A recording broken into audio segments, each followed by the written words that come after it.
Hi, everybody, and welcome to another episode of the Better Death Collective podcast. Today, we're here to talk about the trials and travails of starting a new green cemetery.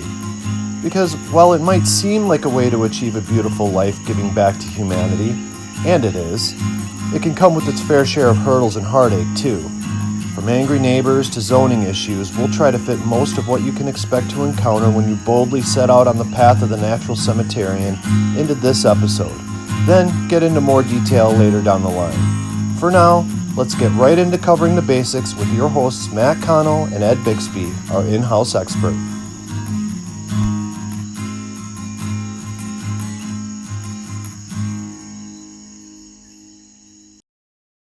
Hey Ed, what's up? How you doing, Matt? Good. Yeah, man, I think there's something really important that we need to talk about today, something that comes up a lot. And that is the act of actually starting up a green cemetery and the trials and travails that somebody might face when undertaking such a task, because it does sound like a really beautiful idea, and it is. However, maybe it's not as easy as it might seem. Would you say that's true? Absolutely. No, I think that if people really understood what went into it, they might change their mind. But we don't want them to change their feeling concerning what they want. So I think it's a great idea, Matt. Yeah, it's something that you and I have both experienced firsthand. We've done a lot of work trying to get green cemeteries going, and, we've run into some hurdles along the way, which, you are far more experienced at this than I am. So, maybe take us through some of the things that people can expect when they set down that road. All right. Of actually trying to accomplish this. Absolutely. So what we'll call this today is a little cemetery, starting a cemetery 101. Get people introduced to this concept. And I'd like to let the viewers know that what I'll do today is kind of go over a blueprint of what to expect. And then what I would like everyone to know is that, in the future months, Matt and I will dissect each one of these so you can have a better understanding of each category. But no, Matt, I think it's a great idea, and I think it's a long time coming. So absolutely. So what I'd like to tell everyone is that, first and foremost, when you're looking to create a space, most certainly every community deserves a space like this. But what you have to take into factor is, location and need. Now, the reason I say that is if you are living in a very rural area where there is not a lot of need, meaning not a lot of people, you may want to consider introducing this concept to a historic cemetery that already exists, or maybe you would like to adopt a historic cemetery that already exists and see if you can't introduce this into that business model, because that will be a very easy path for you. If you are in an area that doesn't have many people and not a great need, then it may not be a very good business proposition. So that's why I say this, because not only is it about the movement, but it's also about the business, because good business then cares for the property itself in perpetuity. So let's remember that, this isn't like you're getting rich or that, it's making $1 million, but it does have to exist forever.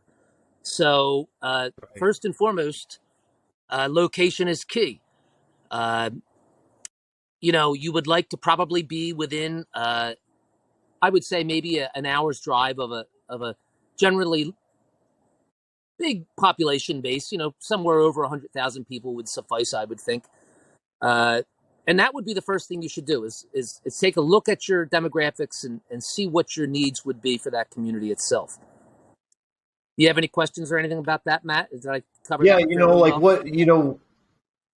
That was actually going to be my question, like actual distance from a population base. I know that there are a lot of places, maybe might be a little further away from maybe a larger city, but maybe you have a place where tourists like to come, like a scenic area or something like that, where you have some traffic and you have, people are familiar with this location. They might not live there, but maybe it's not black and white. Maybe there are other factors to consider there. Absolutely, Matt. And that's a very good point taken. People should realize that, a green burial ground is really a recreational space for the living. So if you can locate yourself in a place of good times for the living, something they can associate with happy times with their family, that is an absolute plus. Uh, Mm-hmm. Once you identify that location, the next step, and I tell the viewers this is we don't want to see you go down the path of hiring expensive experts, to help you in the beginning. In particular, you can find out a lot of things on your own without spending a penny. So where you really want to start when you're searching for this location is your local zoning and engineering office. What you want to do is Mm-hmm. walk into that office and say to them, where can I create a cemetery space? Where is it legally zoned? The reason I say this is if you pick a location that you have to change the use, that could be very costly, and that could be very cost prohibitive when it comes to the fact that if it's not zoned correctly, if someone opposes it, it would only take one individual that would be a property owner adjacent to stop the entire process. So it's the path of least resistance is finding property that is zoned correctly. So you can walk into your local zoning office and you can tell them what you're thinking of doing, and they will be helpful. I would also suggest that you speak to the engineer.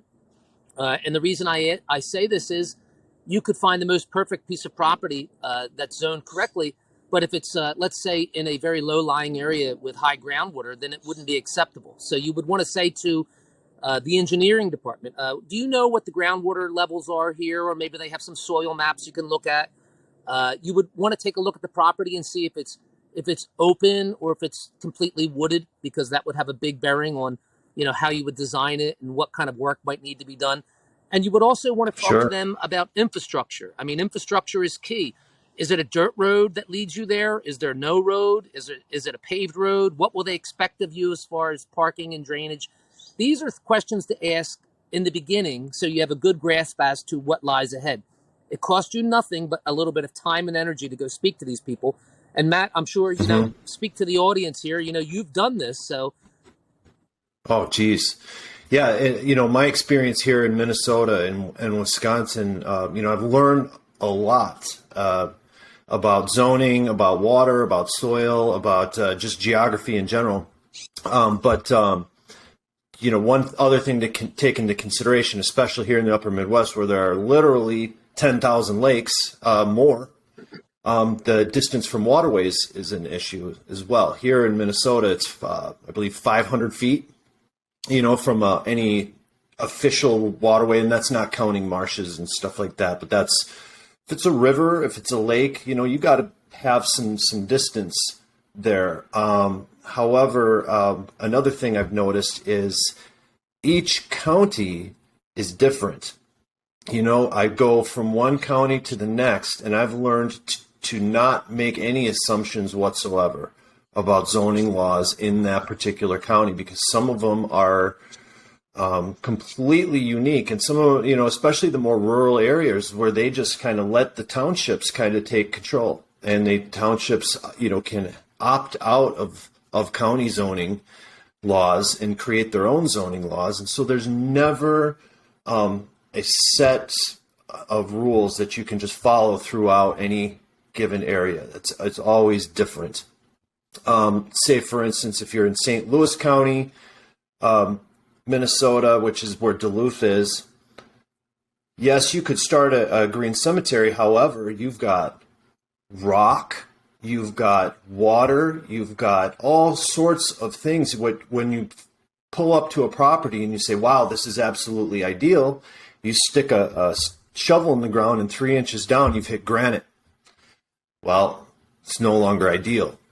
Then you've got the drainage issue. Then you've got, maybe endangered plants. You've got all these things, and this is why you need to contact the zoning office and have them guide you. And even then, in St. Louis County, you still need a conditional use permit for a cemetery. You still have to apply for that, and they have to approve you. So you have to have all your ducks in a row. You got to be ready to roll. Now, there's other other counties, this is I think the majority of counties in Minnesota that are extremely rural. It's not as strict, but you still have to take in consideration all of the environmental factors there. So you can't do too much homework. You can't research too much. You gotta know your stuff and never take anything for granted, never make any assumptions. That has been my experience, and it's been difficult, but it's been worth it. I mean, that's how it goes. I mean, that's how you learn. You got to make some mistakes and redirect. You know what I'm saying? Absolutely, and you don't want those mistakes to be costly. So like Matt said, the zoning office, the engineering office, those are the places to start where it's free. And every area, every state, will be drastically different. So keep that in mind. If you find out one thing in one place, it may not be the same in the other. So those are questions you need to ask. That would bring you next to your budget. So, this is the big thing that people need to understand about what we do. Certainly it takes money to make money. You have to create a space that can be self-sufficient and actually can produce enough income to not only serve the community, but to continue to grow and to be able to last forever. But with that being said, the business we're in is very passive. If you get a 20-acre parcel of property and, and if you wanted to have fun and say to yourself, well, geez, 20 acres can have, let's say, for instance, 10,000 burial plots, valued at this, then that's all fun to say, but that's not a reality. That's not a reality of the business and not a reality of how you run your business. So the reason I tell you this is I don't want to see anyone going in with false hope. You have to have a real good business sense, knowing how much you should be spending, realizing that the return will be slow and it'll be over time. So don't bankrupt yourself. I've had lots of people that I've spoken to in the past, and they've said to themselves, well, they thought they knew more than they did. And we're going to create a space and we're going to be near this large city and we're going to spend $1 million to do it. Well, I hate to say this to the folks listening to this. That would be the worst investment you could ever possibly make in your entire life. I'm not trying to be negative. I'm just trying to be realistic. Just understand that, this is a good business choice if it's done correctly and if the right amount of money is spent. In particular, take into factors like location and all those things. Obviously, if you're in San Francisco, there's going to be a little bit more of a need, a little bit more money. If you're in Duluth, like Matt had mentioned, there's not going to be quite as many people, and they're not going to have as much disposable income. So you want to be able to suit your community, serve your community, because that's what's going to keep this place operational. So budget's a big thing, and most certainly, you may even need to seek out.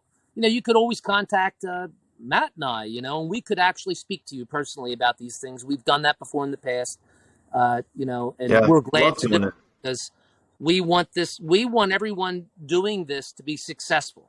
Any failed project, unfortunately, would be considered, in my eyes, a black eye to the movement, because we want to keep going forward. We don't want to ever go backwards. So I can't talk too much about the budget in your area, but just realize that don't cash in your IRA and don't sell your house until you talk to somebody like Matt and I, and we can take a look at what you're doing, or you talk to someone locally, that you're comfortable with, and maybe they can help you out. So would you agree to that, Matt? I would agree 100%. And on the other end of that spectrum, I think it's safe to be a little bit skeptical too when you're going in. If it looks too good to be true, it probably is. Like one experience that I've had is coming across land that is absolutely dirt cheap. You're looking at 40 acres for $25,000, and it's like, oh, this is perfect. And then you go and realize you got to hike 13 miles into the woods to get to it. And, oh, by the way, there's a foot of water. There's reasons that, some of this land is dirt cheap. A lot of it has been tax foreclosed. And there's a reason that people stop paying their taxes on it too, is because they don't want it anymore. They've never been there, probably, and they don't care about it enough to really worry about it. And so that becomes county property. Now, I'm not saying that you shouldn't explore those options, because you might, the stars might align for you and you could find the perfect spot. You should always explore every possible avenue that you have. Don't just be looking at the real estate listings for property. Start digging around.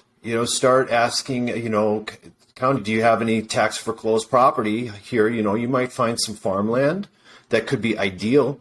You might find, something that you might have never even considered. So keep your options open, but always do so with a healthy dose of skepticism. And, once things start going and things start falling into place, then it's, of course you should be more enthusiastic, but don't get too far ahead of yourself.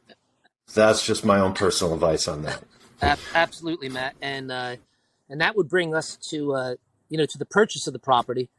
And just so the viewers know, a lot of my development experience comes from being a developer for 30 years and a real estate broker, and that served me well. But most certainly, not everyone has the same knowledge. So what I would suggest would be that when you do seek out representation, that they do have a lot of knowledge when it comes to land use and land itself. There's a big difference between a realtor that sells houses and a realtor that sells developable land. They will understand more about it and they will know the right questions to ask. So just do yourself a favor. Don't find that person that you see their picture on this every sign on every house, because they're not going to know what the hell they're looking for. Excuse my language, and they're not. Mm-hmm. You need the guy that doesn't use the computer, that drives around in his truck with tax rolls laying on the dash, a little old school. Yeah. When in my career, people used to say, "Do you ever sit in the office?" And my response would be, "My truck is my office," because in this kind of business, you have to be out searching and looking and physically being there. So with the purchase, get yourself good representation and be sure that you cover your bases. You don't want to be talked into something because someone's trying to get a commission. Do your due diligence. Find out about the soils maps, find out about water, find out about zoning, find out about engineering. Be sure there are no, have your realtor be sure there are no covenants or anything against any of the roads. Believe it or not, people may not believe it, but it's true. Sometimes when there's development, like for instance, a new road is put in, they have a moratorium where you cannot add or disrupt that property in any way, shape, or form for a certain period of time. So you will find a cheap piece of property and you'll say, this is ideal. Why is it so cheap? Well, if there's a moratorium that doesn't allow you to put a curb cut in or put a road in for 5 years, well, who wants to pay taxes on something you can't use for 5 years? So during that purchase process, leave no stone unturned. Ask all the hard questions of that realtor. And if the realtor is not cut out for it, you'll find out real quick. He'll just disappear. But if you got a good one, they'll do all these things. So that is my best advice when it comes to the purchase.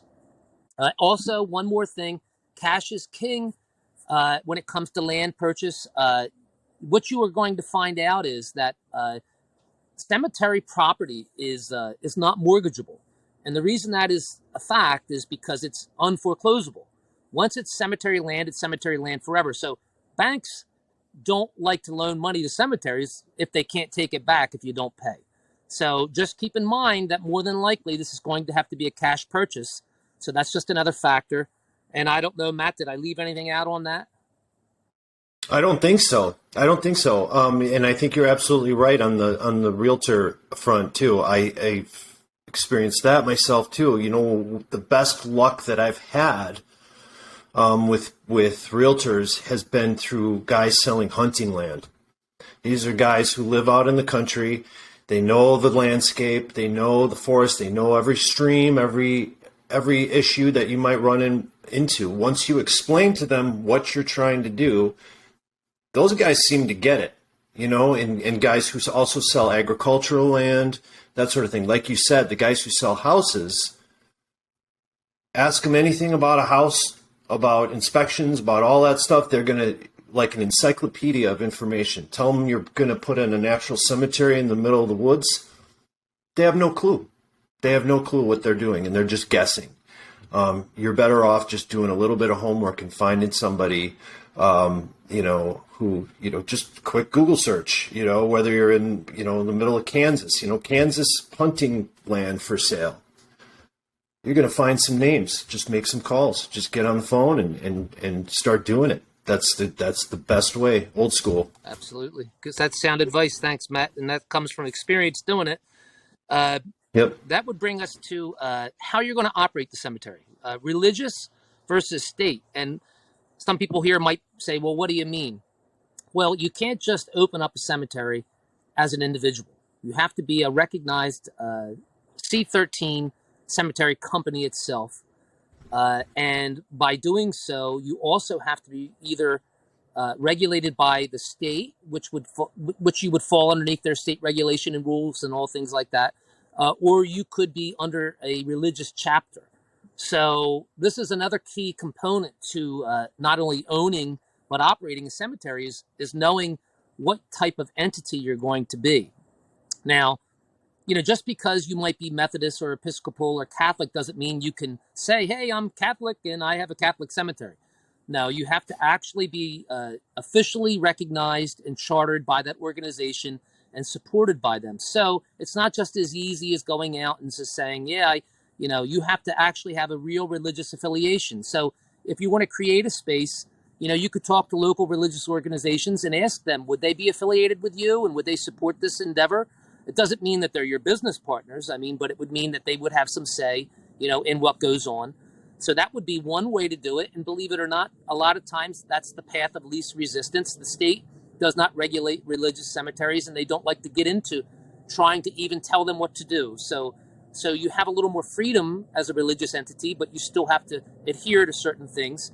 Now, if you want to become a state-mandated cemetery, which I own several of, the biggest difference is their major function, outside of rules and regulation, is banking purposes. They're there to be sure that you are taking the money and appropriating it correctly, which is a great thing because, unfortunately, prior to a lot of state-mandated cemeteries, like I think 1971 was a key year where a lot of them became formed, there was no oversight, and that's why you see a lot of abandoned or neglected cemeteries because there's no money. There's nothing left to take care of them, and there's no management anymore. But the bigger problem, though, by becoming a state cemetery would be that it's very costly. There's a lot of rules and regulations, a lot of forms and a lot of approvals and a lot of things that you have to do. Every state is different. And some of them even require you to put large amounts of money in perpetual maintenance funds that you can never touch again. So before you bury the first person, for instance, you may have to put $250,000 into a fund that will then maintain that cemetery. It's like seed money. And so that's a very, large proposition for many people.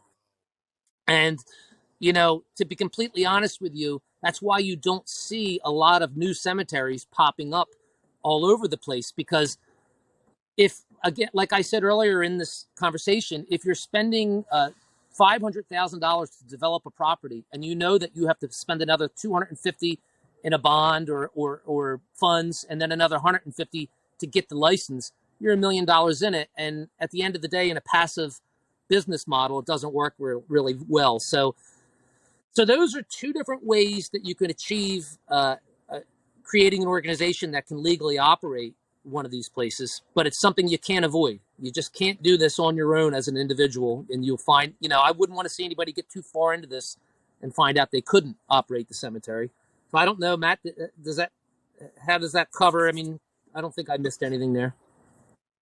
No, I think that's all really great information. And I think that's again, something that a lot of people don't take into consideration is the legality of it all. It's really, and as it should be. It should be regulated somewhat. It should be kept an eye on. But you just have to know how to navigate that before you get there.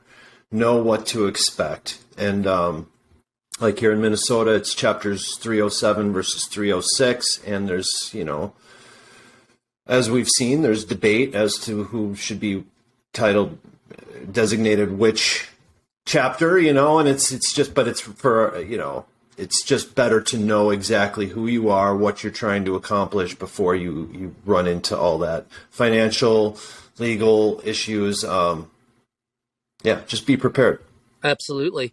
And then, so the first 5 points that we've come up with today really kind of talk about, budgets and identifying locations and, all the real nuts and bolts of this. But then you have to also remember that you're going to deal with neighbors. So, you want to be a good neighbor, but I want to talk a little bit about that so people have a good understanding of their rights. So, when let's say a municipality creates an area and they zone it for a use like a cemetery, that's their job. That's something that, the county, the township, whoever it may be, tasks them with identifying the best locations for these properties to be located in. A lot of times, crazy enough, but not so much, people don't understand where their property is. They may buy a property and they may say to themselves, this is a beautiful residential neighborhood, and I'll never have to worry about anything being here because they didn't investigate it or they didn't know what their actual zoning was.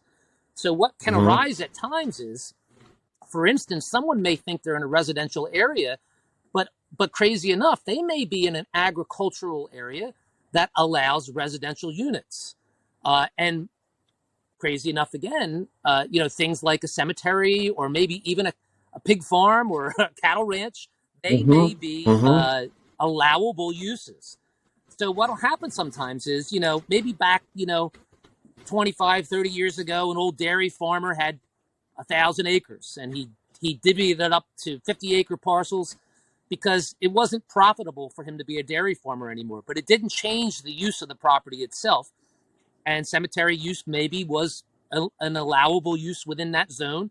People came in, they created residences, they lived there for a good portion of their life. And then all of a sudden, the would-be cemeterian comes along and upsets the apple cart when you're really doing nothing wrong in any way whatsoever. It's an allowable use.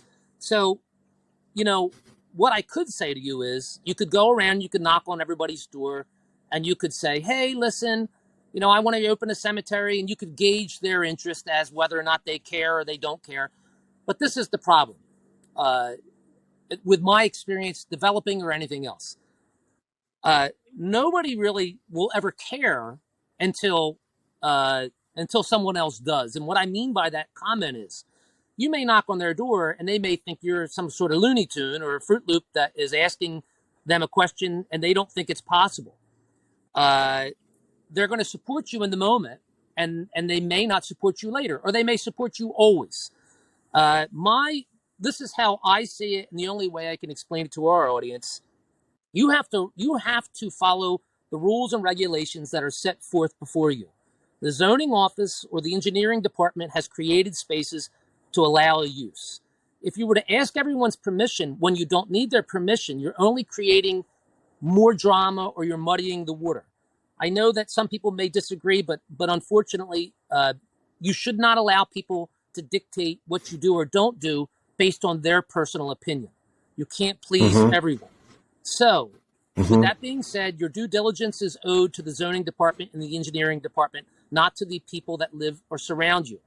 You most certainly can go speak to them if you wish. I can tell you, though, from my personal experience, that if I have 10 neighbors, 9 may agree with the use and the 10th may not. They can become very difficult. You're going to deal with them no matter what. You're going to deal with them prior to the purchase. You're going to deal with them after the purchase. I personally would deal with them after the purchase, but that's me. I'll leave that up to the viewer to decide how they'd like to handle that. You want to be a good neighbor, but remember, you are being a good neighbor when you're following the rules and regulations that are set before you. So that's the best way I can say it. And Matt, I'm sure you have comments concerning this.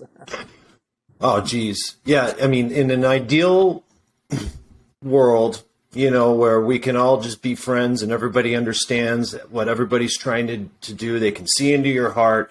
They know that what you're doing is good. You can all sing Kumbaya around the fire together. Then yes, that would be realistic. However, in the real world, people are very opinionated and they rush to conclusions before knowing the full story. You really are kind of muddying the waters by asking people's opinions before you even get going. I mean, really, the opinion is that matters is of the zoning board, and where are you legal? Those are your neighbors, the neighbors that you should be most concerned about right there is, are you following the law and are you good to go legally? Now, maybe there's a different scenario, like if you're in a county where they might permit a cemetery. However, you need a conditional use permit. So what they would do then is you would file for the conditional use permit. They would put you on the agenda for the county board to review your request. Then they send out a letter to every person in that township, and they notify them as to what is planned, what is being proposed here. And then each neighbor would have the opportunity to come in and voice their opinion to the county board, whether or not they think you should be permitted to do this or not. And they're not required to take the neighbors' opinions into consideration, but they're human beings. They're probably going to a little bit. Then it would be in your best interest to make friends with your neighbors, or find an area where that maybe the people have are more environmentally mindful, to where they have, maybe certain, I hate to say it, I hate to bring this into it, maybe certain political leanings, where you're maybe a little bit more, you're not going to run into as many hurdles. Otherwise, let the neighbors learn about you as time goes on. They'll soon enough, you're going to have to work through some stuff. But over time, they're going to realize that this is a benefit to them, not only them, but the entire community and the entire world. And they're going to chill out. And that's the hope, anyways. That's the hope. So, absolutely, Matt. And just so the viewers know, I have 12 locations nationwide, and I've only run into some resistance, luckily for me, with 1/3 of them. 4 locations where people, it wasn't that they disagreed, they just really didn't understand. And that was what it really boiled down to. It wasn't like it was a bad, argument. It was just the fact that they didn't know what the law was or anything like that. So it was a misunderstanding. And some people were, at times could be more upset than others. But eventually, once you stand your ground, once you get operational, once they see the good that you're doing, how you're helping the community, it turns around. Believe me, it's happened in every instance with me, where the people who were opposing me were watching out for my best interest 2 or 3 years later. So once they realize what a wonderful thing this is, they embrace it. So we're not trying to scare the viewer in any way, but just understand, hey, look, the best way to put it is, imagine this, and I'm sure everyone has an experience like this. If you buy a home within a subdivision and you decide, you would rather have a blue home than a yellow home, some people may not like the color blue, and some people might say, that's so ugly, why did you do that? But at the end of the day, it's your right.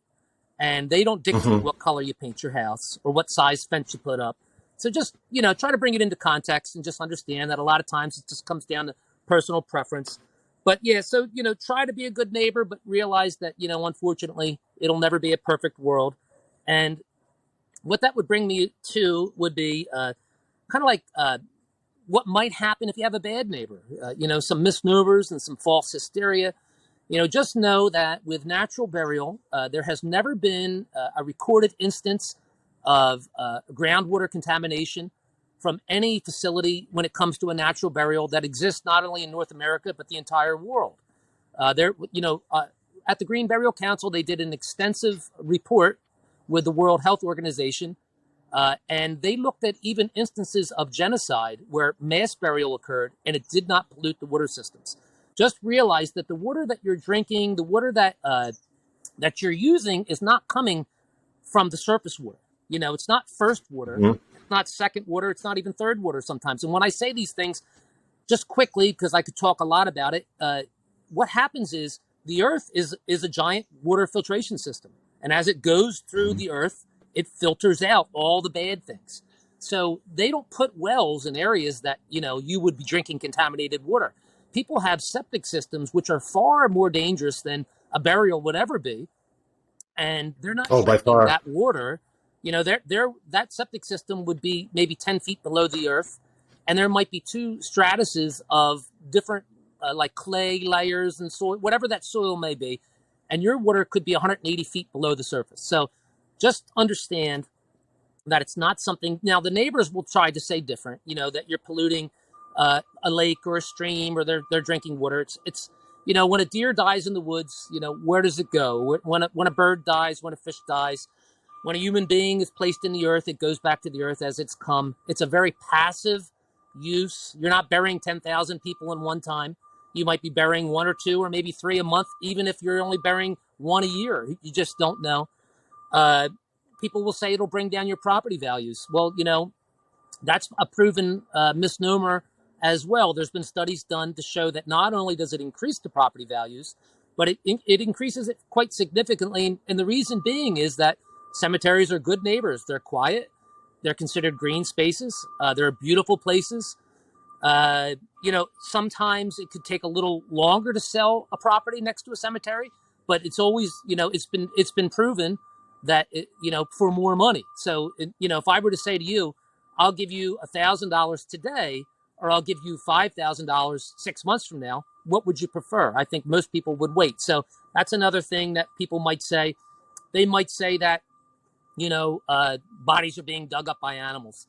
Just a quick little lesson so people know. I've never had a body dug up ever at any of my cemeteries by any living animal. Things like coyotes and wolves and bears, and they, let's face it, they're not a vulture. They eat live living things. They're not interested in eating something that's expired, that's passed away.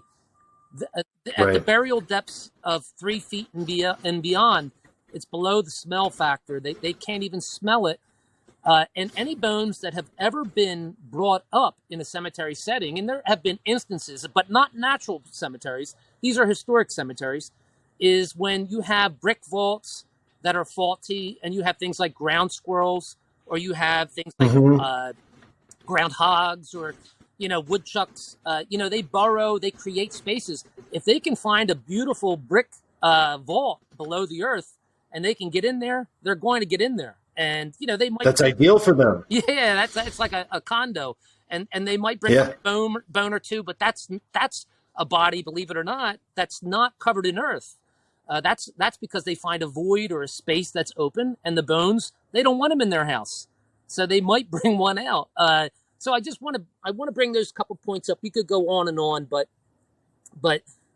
people want to believe what they want to believe, but unfortunately, that's not always the case. You have to look at the facts. So I'm mad if I've missed anything there. No, not at all. I mean, people will, they will grasp at straws.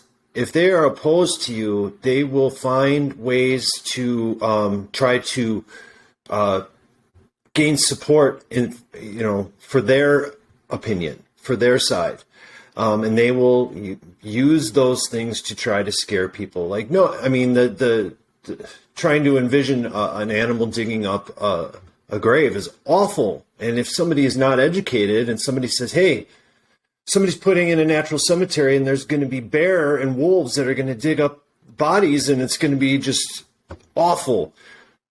Well, of course they're going to be opposed to that. It's just, part of the job is to be patient with people, I think, and to help them understand and to educate, within reason, until they become aggressive and hostile. I mean, then that's a whole other situation. But what we're doing with the green burial movement, when we're starting these natural cemeteries, it's not just a legal issue or an environmental issue, it's a cultural issue.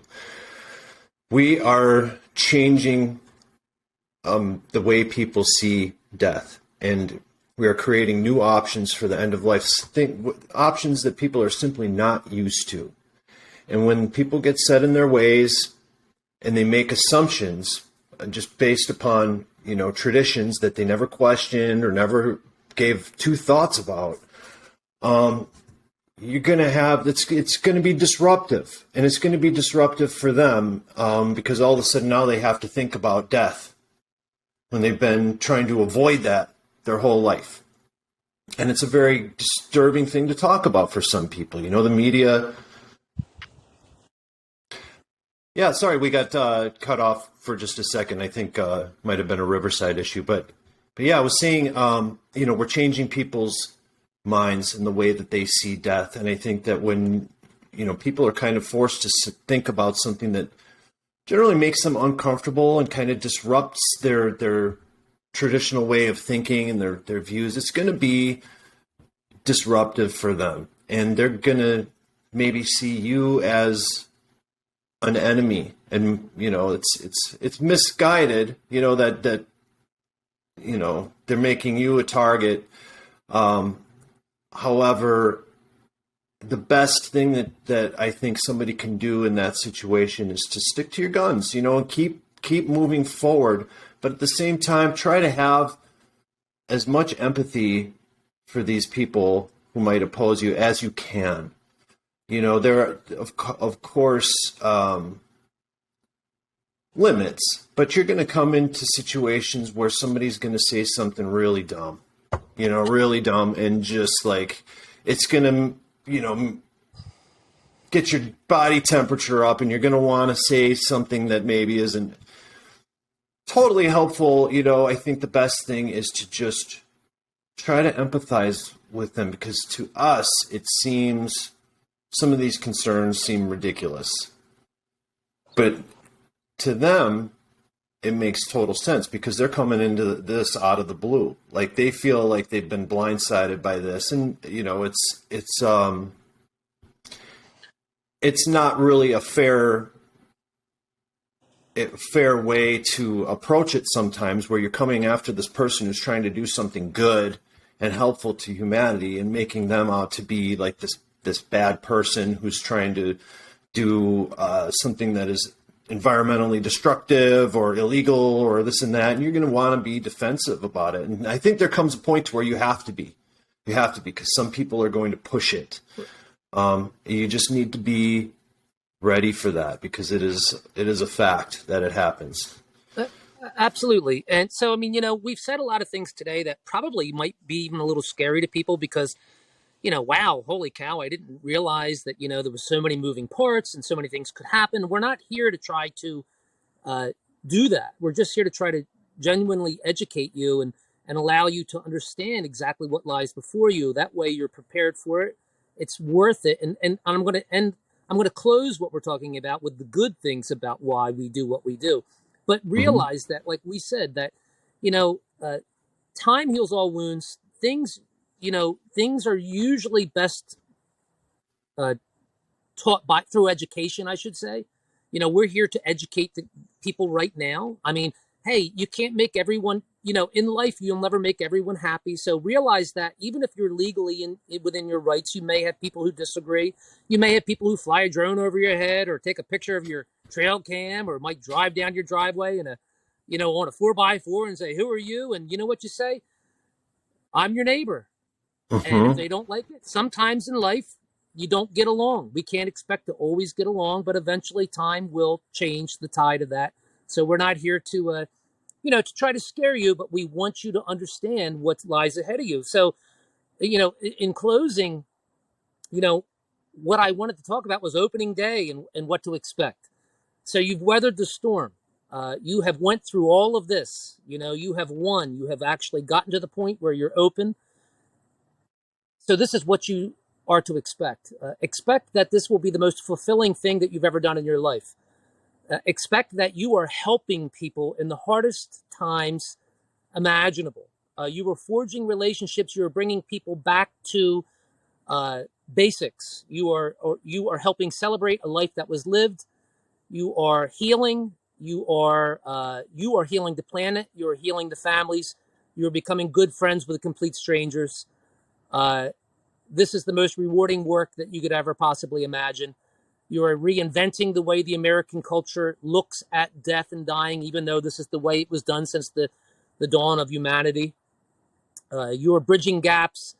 You are taking people who are possibly, like we mentioned, not understanding and scared, and teaching them through your actions. Remember that you have to stay the course. This is a forever thing. This is not something that in a month or two you say, I don't like it anymore. You're making a forever commitment, and that's key to the success. So, Matt and I and the Better Death Collective are here to, to help educate and to help you through these processes. Even the people who don't agree, believe it or not, if they were to contact us, we would respectfully speak to them in a respectful manner if they were willing to listen to what we have to say. They don't have to agree, but in life, you have to plant the seed. That's how things happen. So, I appreciate the fact that we had the ability to bring this to you. Matt, if you have anything to add to that, feel free. No, I look forward to the time where I can actually get there. It's really, I'm still to be totally honest, I'm in the middle of the process right now. I shouldn't say the middle. I'm not in the middle. I'm in the very home stretch. But that's like in the video game where, you're fighting the bosses and, it's like the ultimate, it's like the most high stress moment of the game. And that's kind of where I'm at right now. But it's all part of the work. It's as much part of the work as digging a grave, as working with the family, as anything. This is it's all necessary. If this was easy, it would be much more common. And it's not common yet because it's not easy. People who are going out and making this happen are paving the way. They're trailblazing. They're going through all of this stuff so that the next guy or girl might not have to. So that makes it important, and that's kind of what keeps me going, is knowing that this is all going to help somebody else down the line. Every time, every drone that buzzes overhead, like Ed said, is a learning experience. So just consider that when you're trying to do this. And every time you run into what feels like a roadblock, a frustration, an annoyance, that's part of the work. That's just another blister on your hand that's gonna heal. Don't worry about it. Keep moving. Absolutely. Very well said. And, just everybody remember that, without a voice, no one can hear it. So, be that lone voice in the room until people can hear what you have to say. Sometimes, you got to go through hell to get to heaven. You got to do it in reverse. But at the end of the day, know you're doing good work. Know that it's worth it. And what I like to say to my children is it's never about what you have. It's about what you've done. What's your legacy going to be? Be part of a positive change. And so from Ed and Matt from the Better Death Collective, we hope that you enjoyed today's podcast and look forward to bringing some of those bullet points that we talked about earlier today to talk about things like zoning and engineering or a budget, into an individual podcast in the future.